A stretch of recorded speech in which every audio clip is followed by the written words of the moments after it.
You're listening to the Archaeology Podcast Network. You are now entering the Pseudo-Archaeology Podcast, a show that uncovers what's fact, what's fake, and what's fun in the crazy world of pseudo-archaeology.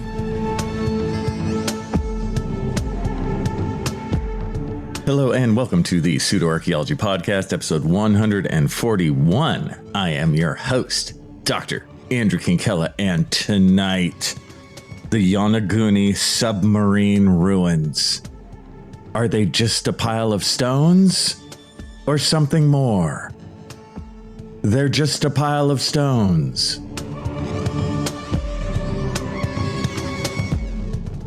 All right, so here I am early in the morning now. Shockingly. So I guess at the beginning of this one, I said tonight. It's just for show, dude. Sad, you know? I can't even be honest with you guys. It's just, as always, I have to just start with a blanket apology. So I was thinking, you know, for this week, as I often do, like, what can I do? What should I do? And actually, I had a lot of ideas in terms of themes and stuff. I got a lot. I realized, you know, every so often that there are just these basic pseudo-archaeology stories. And it's funny as I go through this, you guys, I kind of live and learn with you.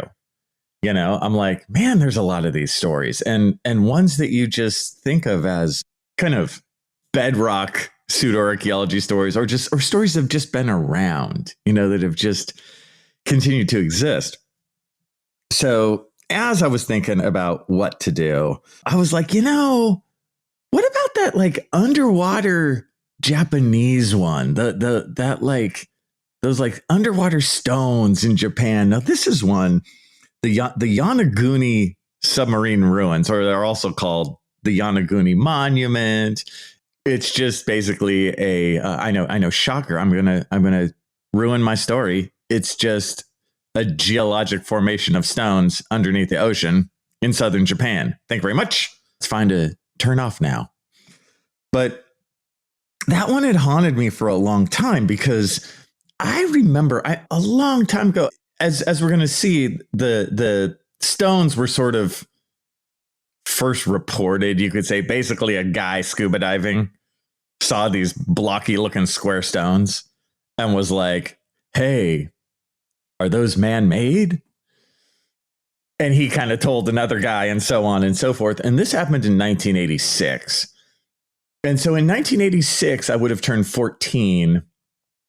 And I think this story was picked up fairly soon after, as they do. You know, if you think of like the recent Mexican alien, you know, these things, part of their history is they kind of make a big splash in the media and then they sort of sit in the back burner kind of forever. You know what I mean? They do their big splash moment because even in 1986, the various media outlets want their clicks. You know, they want eyes on this stuff. So these stories are just kind of the dopey stories of the week. So anyway, I remember being a teenager and hearing about this. And you have to realize this is before I became an archaeologist. This is before I became the superhero that I am today, friends. When I was just a mild-mannered citizen.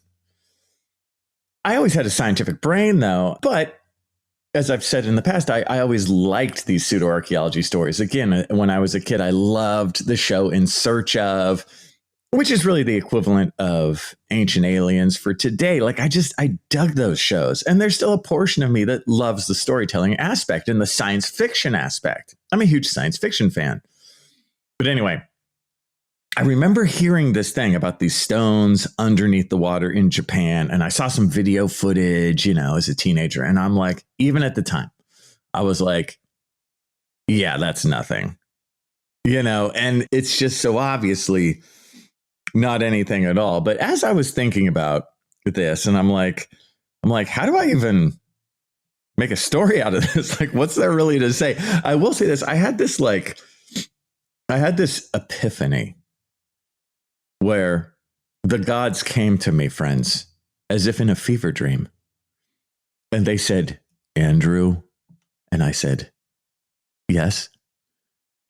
And they said, isn't it interesting that these stories in pseudoarchaeology often come in twos? And I was like, yes, gods, you're right. What do I mean by that? I've noticed recently in doing these things that a lot of times you have a main stupid story, but then not to be outdone, you'll have this like secondary, even stupider story, but that's based on the same premise. And what I'm talking about, I recently did a podcast on Mu, right? The island nation of Mu in the Pacific. And Mu is obviously a bastardization of the Atlantis story, right? So it's like Atlantis is the main story, right? Atlantis is the main fake story where there's this island in the Mediterranean, or they kind of relate it out into the Atlantic. And then it's, of course, not to be outdone. We take this same premise and we're like, but what about in the Pacific? And then you have Mu, which is even stupider, right? And so that kind of thing I've noticed in pseudoarchaeology, right? Where they take this, there's this one main story, and then they just, not to be outdone, they kind of just they resole it, they reshoe it. And the second story, of course, will be much newer. So here, this story, as we get into it, of course, reminds anyone of the Bimini Road, the awful, awful Bimini Road, which I realized I've never done a podcast on it solely, and I probably should, but I did talk about it. I think I was thinking back, and I think it was the episode I did where I went through Graham Hancock's Ancient Apocalypse, because on that Netflix show, he talks about the Bimini Road. And just to remind everyone, the Bimini Road is otherwise known as the quote unquote Stones of Atlantis, but it's in Bermuda. And it's relatively shallow water. I think it's 20 feet deep or something like that. And these are those large, very square kind of pillow-shaped stones that are all in a line. And they are a geological formation, right? You can find these anywhere. You can find them underwater. You can find them above water.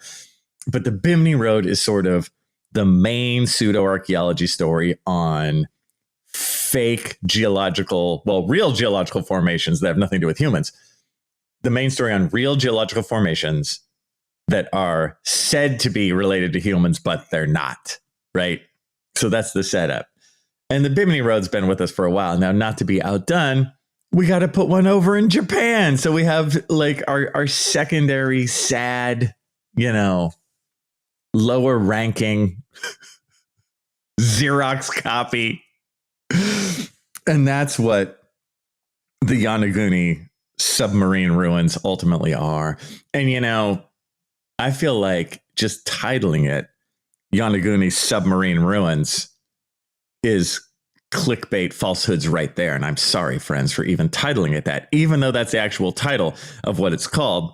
Again, it is also called the Yonaguni Monument, but submarine ruins, you're going to go with that. When you originally listen to the story, you're like, oh, wait, is it a sunken submarine? No, it's not, because, that would be cool. When we come back, a deeper dive. A deeper dive. You get, huh? See? Why do you listen to this? A deeper dive into the Yonaguni ruins. Hello, and welcome back to the Pseudoarchaeology Podcast, episode 141, and we have been discussing the Yonaguni submarine ruins.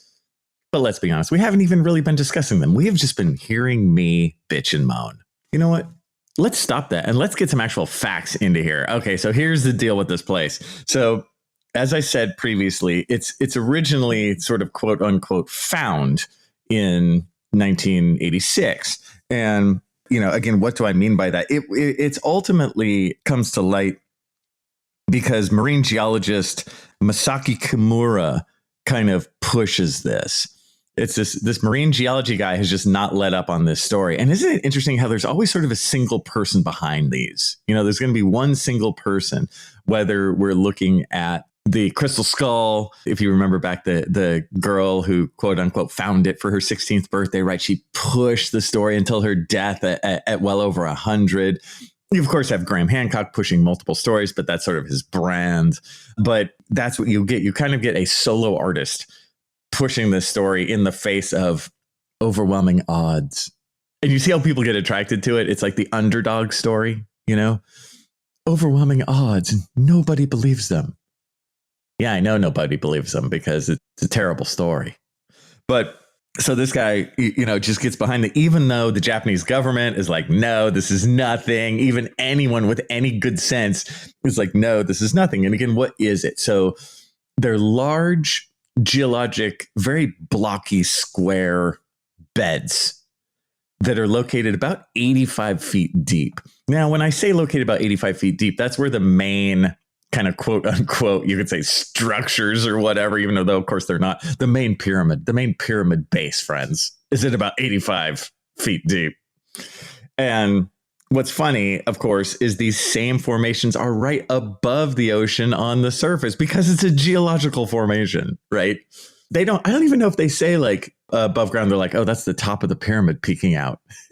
I don't even know if they go that far. It's because it doesn't look nearly as good above water because the stones have all naturally eroded, of course, where underwater they haven't eroded as much due to, you know, wind and waves and stuff. So, but underwater at like 85 feet down, there are these large, very angular, like 90-degree angular block looking sedimentary layers. And what are these? These are basically sandstone and shale, but so it's sedimentary stone laid down in the Miocene.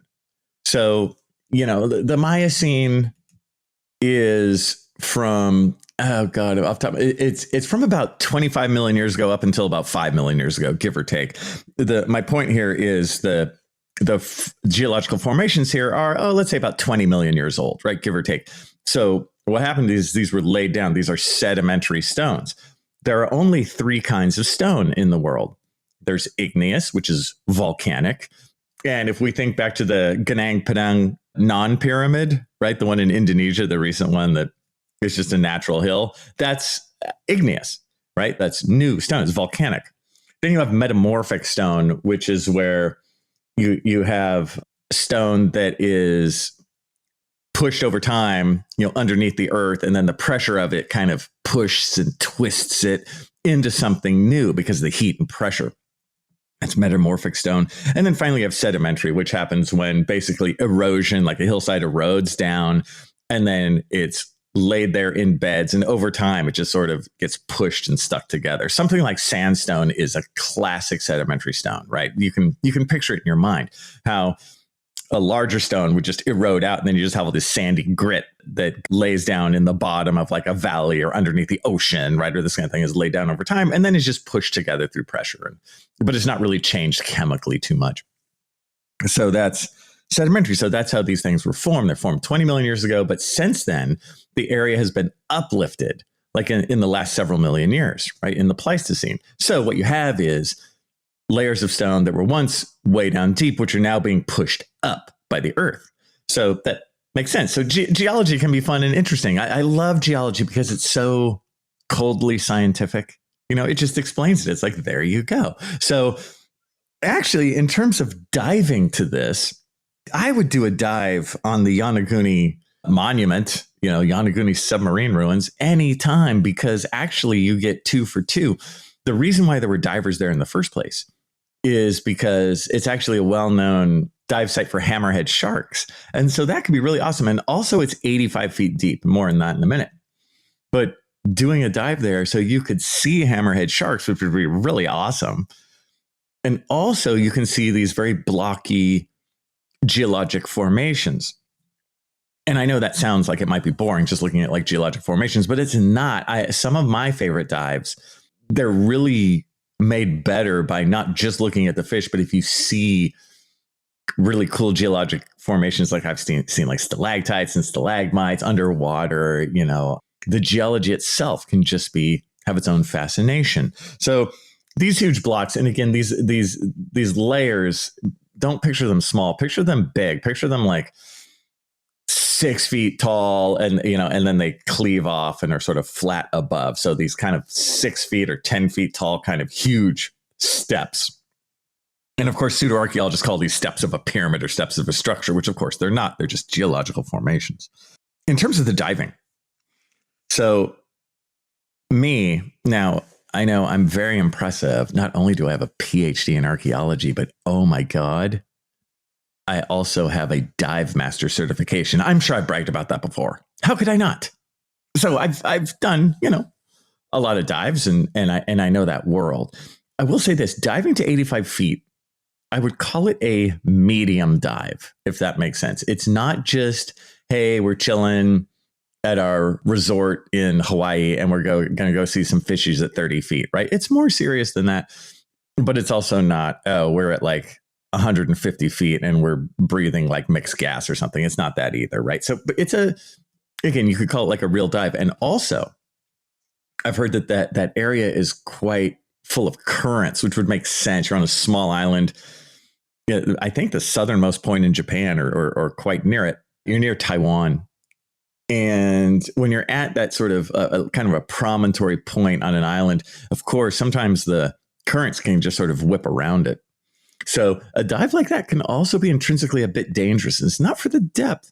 It can be for the currents. And I was wondering, listening to the Graham Hancock Flint Dibble debate, Graham Hancock was alluding to something. He kept saying like, I almost died, sort of making it seem like he almost died for science.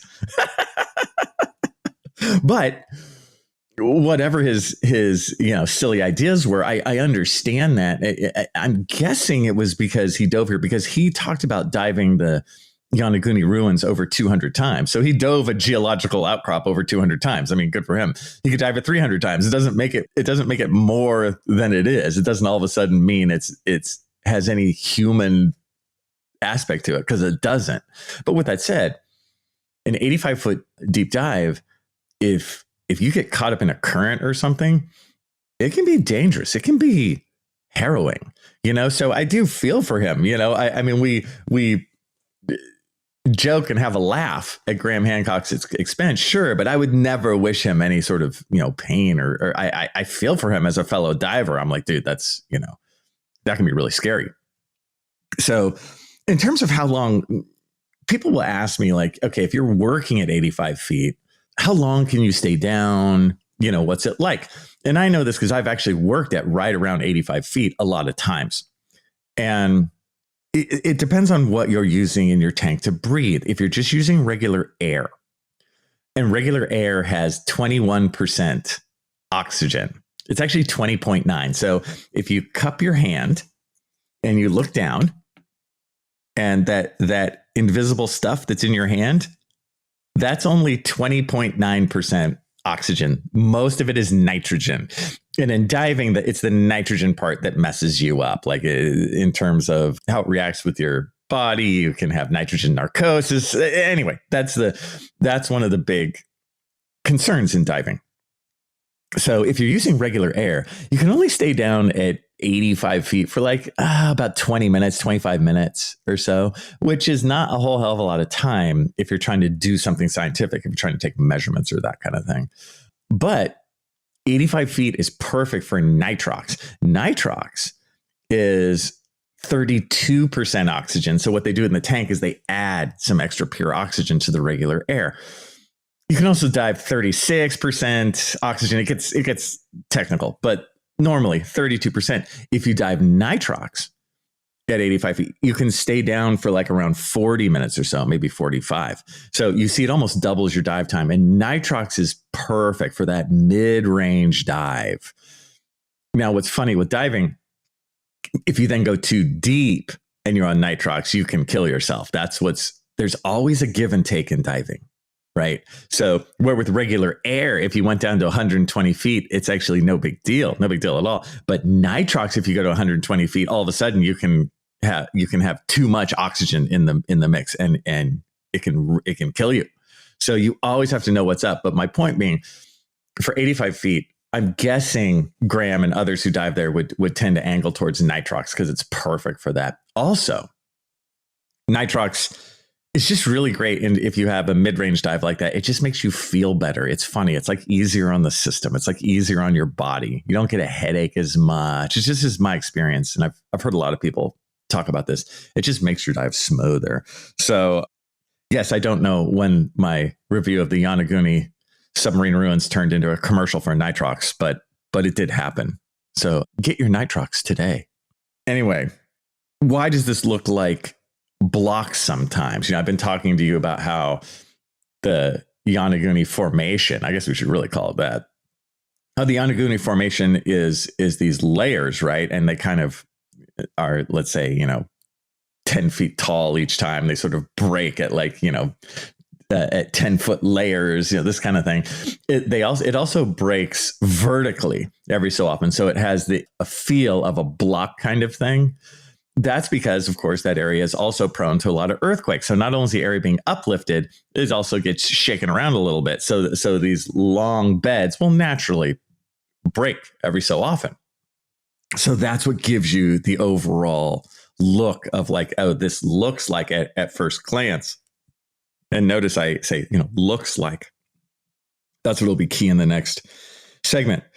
That our human brain looks at it and goes, oh, this looks like bricks, huge bricks, that are part of some sort of huge pyramid.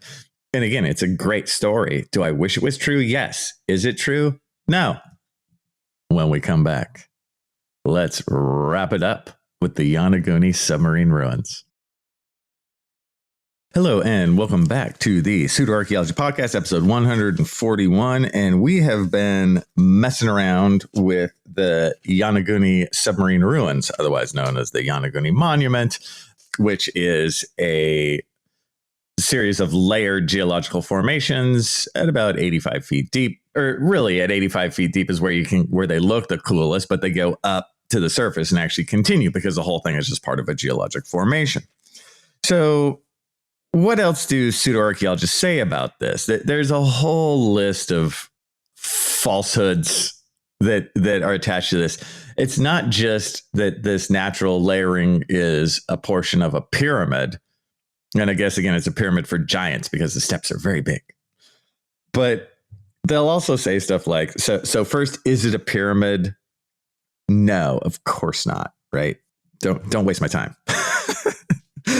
But they go onward and they go, hey, man, look, not only is it a pyramid, but there's tool marks on it. And you know what these are, friends? Say it with me now. Natural scratches. I know sometimes stone anywhere on earth. Look at a piece of stone right now. You see any scratches on it? Oh, you do? Well, that's obviously ancient tool marks. Right, it's because that's what they want. They're like, oh, it must be tool mark. No, it's not. And along with it too, that's ancient art. Don't you see those scratch marks? You see how they're kind of in a line? Well, that's the ancients writing to you in a secret code. If only you could translate it. No, you should translate it. Be my guest. I'll wait. Yeah, and God, more on that in a minute. And finally, they'll talk about how some of this stuff, it's actually stone tools. There'll be smaller broken stones, in the vicinity. These are stone tools. Oh God, no, they're not. Right. And so you see the classic main problems. It's the same problems you get with the Bimini Road, where if this actually was something that humans made, there'd be leftover artifacts and junk and leftover food remains all over the place, because there always is, There's not a piece. There is not a single artifact, nothing that has been found with this, right? Nothing. It's just, what I find sad and tiring sometimes is people who are into this stuff will be like, well, you just haven't done enough research. Oh, well, you just need to do more research at Yonaguni. No, you don't, because research is intrinsically expensive.